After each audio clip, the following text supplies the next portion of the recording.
Understanding tracks.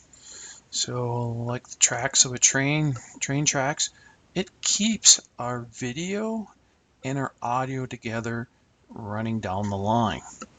So a simplest form is having one track, which is the video one track for the audio one.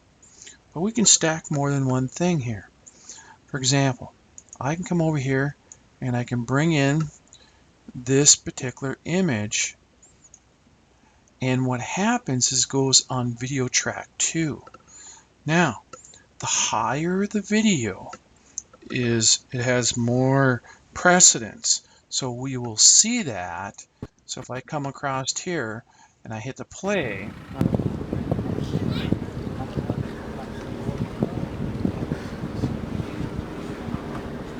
you'll see that in that particular case,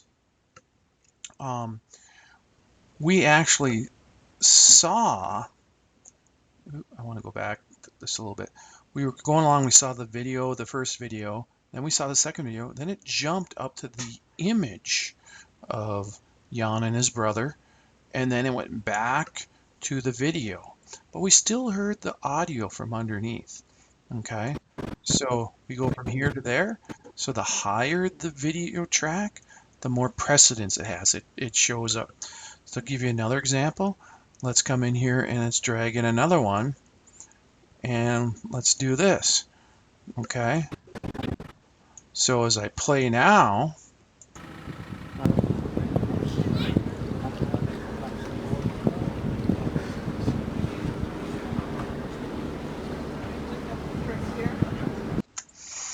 so you notice started the higher the more precedence Night Watch had over Jan and his brother.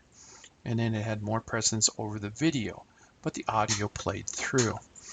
So we can stack these tracks. Remember, the higher it is, it's the one that you see first or has more precedence. And we can also have multiple audios so that we could put in layering effects of audio if we like. So tracks typically will just have one audio and one video track, but we could have more than that if needed.